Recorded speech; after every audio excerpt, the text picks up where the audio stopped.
You are listening to the Family of Tegeta podcast. Inkarnasi Penatua Ikai sebagai Yakub. Sahabat-sahabat bumi yang terkasih. Di momen-momen ini berkomunikasi tentang nama, kisah, doktrin, dan rencana jiwa. Jadilah kesadaran akan keadaan eksistensi yang lebih tinggi. Hanya di sini Anda dapat memahami kebenaran tentang pemimpin paling kuat dari Federasi Galaksi, yang memasuki kepadatan bumi untuk hidup sebagai manusia biasa. Dengan keinginan dan tujuan untuk mengalami rasa sakit, perjuangan, cinta dan kehilangan, Penatua Ikai meninggalkan kekuatan dan cahaya untuk berkembang dalam kesadaran. Saat dia melintasi area kisahnya sebagai seorang pria bernama Yakub, dia menghadapi momen-momen tergelap sebelum mengingat cinta di dalam jiwanya. Sama seperti Anda, Yakub belajar untuk melampaui semua hambatan menuju roh. Mari kita mulai dengan pemahaman tentang silsilah dan kelompok jiwa yang tiba di bumi untuk membantu dalam permainan identitas dalam bentuk. Peran yang akan diciptakan oleh jiwa akan memungkinkan hasil yang luar biasa dari pengajaran untuk generasi-generasi mimpi terbangun. Jiwa dari Pleiades, Arcturus dan Sirius yang kuat dalam asal-usul, memilih kehidupan yang sederhana di bumi.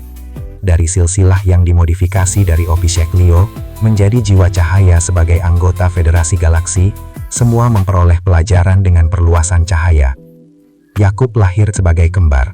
Saudaranya Esau tampaknya lebih disukai karena orang tua mereka memberi Esau berkah khusus untuk lahir pertama. Kebencian di dalam Yakub tumbuh seiring waktu. Ada banyak pertengkaran saat kemarahan meningkat di dalam ego Yakub. Jauh di dalam jiwanya, Yakub berkeinginan untuk bebas dari kepahitannya. Tapi ini akan terjadi nanti. Pertama, dia harus turun ke kedalaman penipuan dengan saudaranya sendiri. Dia menunggu sampai saat Esau rentan dan lapar. Dia memberikan semangkuk sup kepada Esau sebagai ganti hak kelahirannya yang diberkati. Kesepakatan itu dibuat dengan penipuan, dan perubahan gelap terjadi pada Yakub. Esau bertekad untuk membunuh Yakub karena mencuri hak kelahirannya. Seiring waktu menjadi jelas bagi semua orang bahwa Yakub harus pergi atau dibunuh. Ayahnya mengirimnya jauh dari Kanaan untuk mencari seorang istri. Ini akan memungkinkan emosi menetap saat Yakub pergi selama bertahun-tahun. Koneksi yang akan memungkinkan kedalaman niat jiwa Yakub akan membutuhkan perencanaan dari banyak tempat keberadaan. Laban memiliki dua putri yang baik hati dan cantik. Rahel dan Lea dekat dengan ayah mereka, dan dia melindungi mereka dari dunia luar yang akan menggunakan atau menyakiti mereka. Yakub bertemu Rahel dan dia terpesona oleh esensinya. Dia memilihnya untuk menjadi cintanya tanpa mengetahui bahwa dia adalah pasangan abadinya di Tegeta. Cinta dari Penatua Ikai selalu Dewi Aya, dan kisah Yakub membawa cinta ini ke bumi saat Dewi Aya hidup sebagai Rahel. Perjanjian dibuat dengan Laban untuk bekerja selama 7 tahun untuk mendapatkan hak dan rasa hormat untuk menikahi putrinya Rahel. Tapi Yakub rajin dan bertekad untuk menikahi Rahel, dan dia bekerja keras selama 7 tahun. Laban menipu Yakub dan bersikeras dia menikahi Lea pertama.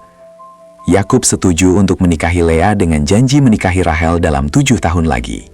Tahun-tahun di mana Yakub, istri-istrinya dan anak-anaknya membangun sebuah rumah, memungkinkan banyak perubahan dalam keluarga. Saat anak-anak lahir dan membentuk keluarga sendiri, jiwa-jiwa terus datang dari bintang asal mereka.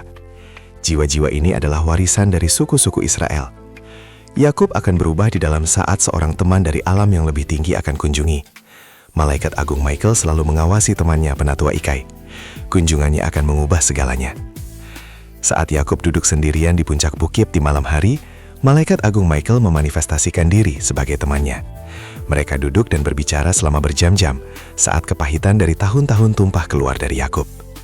Dengan frustrasi, Yakub berdiri untuk pergi menjauh dari cahaya yang dia rasakan di dalam temannya, Malaikat Agung Michael. Dalam sekejap, dia jatuh dari kekuatan cahaya dan tubuhnya merasakan energi dualitas. Dia tahu bahwa dia harus berubah dan memaafkan saudaranya dan semua momen sakit lainnya yang dirasakan.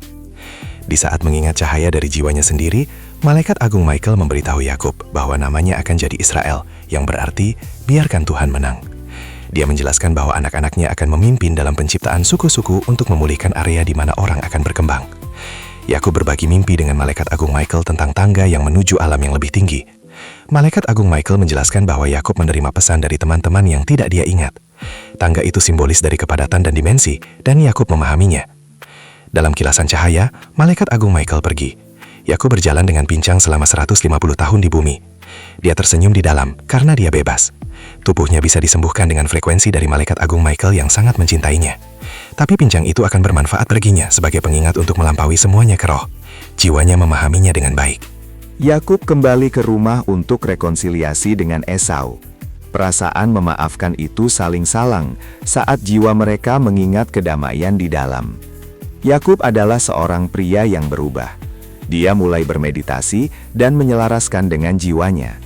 Dia memiliki banyak kunjungan lagi dari Malaikat Agung Mikael.